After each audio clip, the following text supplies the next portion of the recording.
Breaking news tonight. Former President Donald Trump has erupted in fury after reports confirmed that India continues to buy millions of barrels of Russian oil, while European nations openly defy U.S. demands to cut energy ties with Moscow.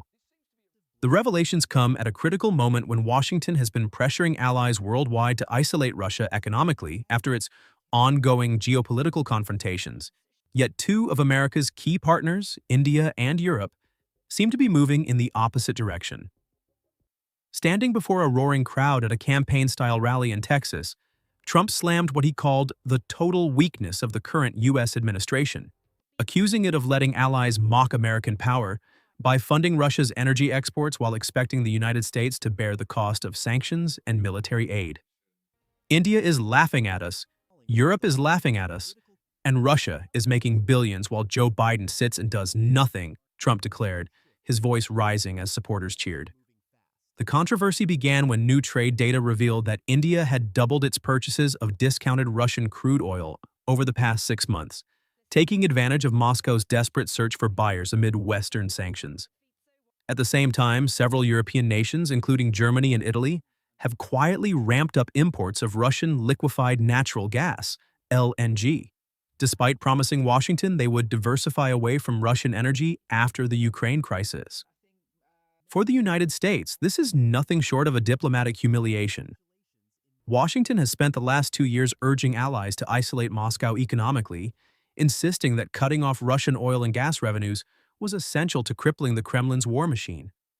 But as the energy crisis deepened, many countries realized that turning away from Russian energy was easier said than done. India, for its part, has defended its actions as purely economic. With a population of 1.4 billion people and a rapidly growing economy, New Delhi argues it cannot afford expensive Middle Eastern or American oil when Russia offers steep discounts. India will always act in the best interest of its energy security, an Indian Energy Ministry official told reporters, adding that New Delhi has not violated any international laws by buying Russian crude. Europe's stance is more complicated.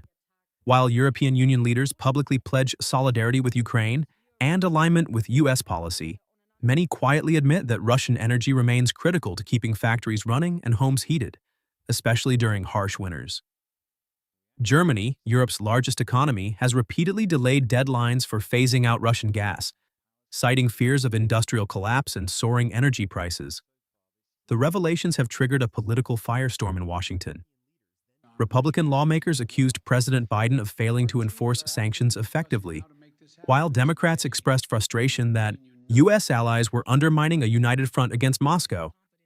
Energy analysts warned that as long as Russian oil and gas keep flowing to major markets like India and Europe, Western sanctions will never achieve their intended goal of starving the Kremlin's war chest. Financial markets reacted instantly. Oil prices spiked nearly 5% in a single day after reports confirmed rising Russian exports to Asia and Europe, signaling that Moscow's energy sector remains far from crippled.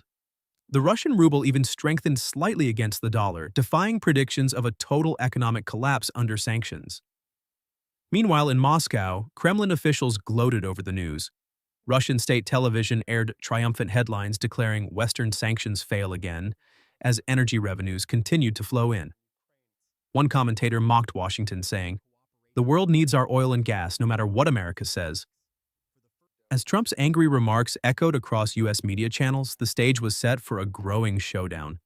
Not just between Washington and Moscow, but between the United States and its own allies who seem increasingly unwilling to follow America's lead in the global energy war. As Trump's fiery speech dominated headlines, the political backlash in Washington intensified. Republican lawmakers seized on the moment to accuse the Biden administration of losing control over U.S. foreign policy.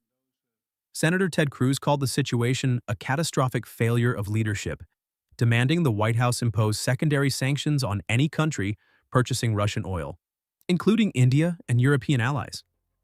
But the Biden administration faced a strategic dilemma. India is a key partner in Washington's Indo-Pacific strategy, seen as a counterweight to China's growing influence. Directly confronting New Delhi risks pushing India closer to Moscow and perhaps even Beijing at a time when the U.S. needs allies to contain China's rise. Europe posed a different challenge. While European Union officials publicly promised to reduce reliance on Russian energy, privately they insisted the US had underestimated Europe's energy dependence on Moscow. German ministers argued that cutting off Russian gas too quickly would trigger an economic meltdown, collapsing industries from steel to chemicals. Italy warned of social unrest if household heating bills doubled overnight.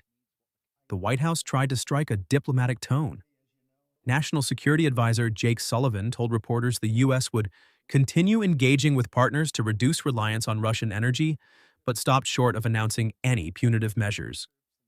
Critics saw this as a sign of weakness. Trump, however, showed no interest in diplomacy. In a series of social media posts, he accused both India and Europe of funding Putin's war machine, while America footed the bill for Ukraine's defense. They take our protection, our weapons, our money, and buy oil from Russia. Total disgrace, he wrote on Truth Social, demanding that NATO allies repay the U.S. for military aid if they refuse to cut energy ties with Moscow. Meanwhile, the economic fallout spread across global markets.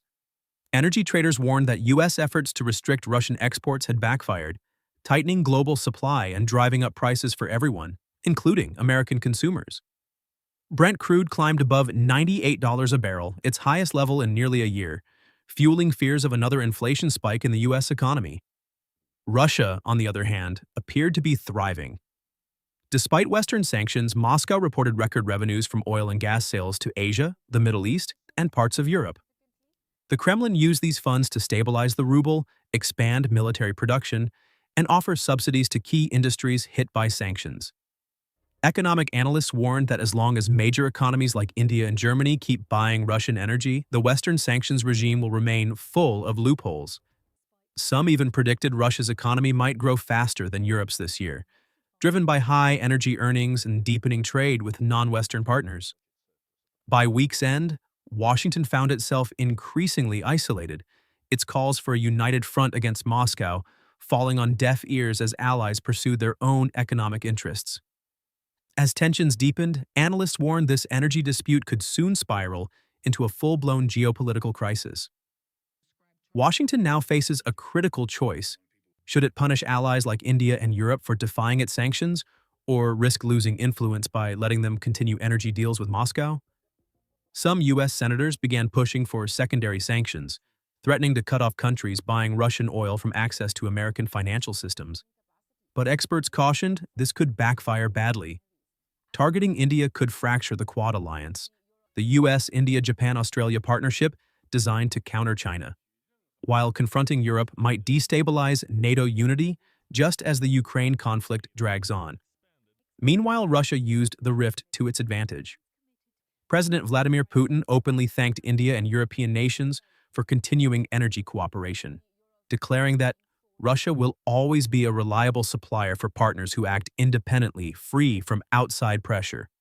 The Kremlin announced new long-term contracts with Indian and Middle Eastern refiners, signaling Moscow's confidence that U.S. sanctions could be permanently bypassed. Energy markets grew more volatile by the day. Oil prices hovered near $100 per barrel, threatening to push global inflation higher and destabilize fragile economies from Africa to Latin America. Developing nations relying on imported energy faced growing crises as costs for fuel, electricity, and food production soared. In Europe, leaders defended their decisions, insisting Washington simply didn't understand the scale of Europe's energy needs. German officials, EP, argued that replacing Russian gas overnight was technically impossible, while French ministers warned of mass protests if energy prices spiked again. India, for its part, grew more defiant. New Delhi announced plans to expand Russian oil imports even further, arguing that affordable energy was critical for its economic growth and poverty reduction goals. Indian analysts mocked U.S. criticism, pointing out that American oil companies themselves continue selling crude to global markets, some of which eventually reaches countries trading with Russia. By the end of the week, the Biden administration faced mounting pressure from all sides. Hawks in Washington demanded harsher action, while diplomats urged compromise to avoid pushing allies into Moscow's arms. Even U.S. allies in Asia quietly questioned whether Washington's strategy of isolating Russia was sustainable when so many nations depended on cheap energy to survive. Financial newspapers began speculating about a new global energy order, one where U.S. influence over oil markets rapidly declines as nations like India, China, and Gulf states forge independent alliances with Moscow. Some even warned this could trigger the biggest shift in energy geopolitics since the 1970s oil crisis. And so, as Donald Trump's furious words echoed across America, one question loomed over Washington, Moscow, and every capital in between. If the world no longer listens to U.S. energy demands, is this the moment America's global dominance begins to crack?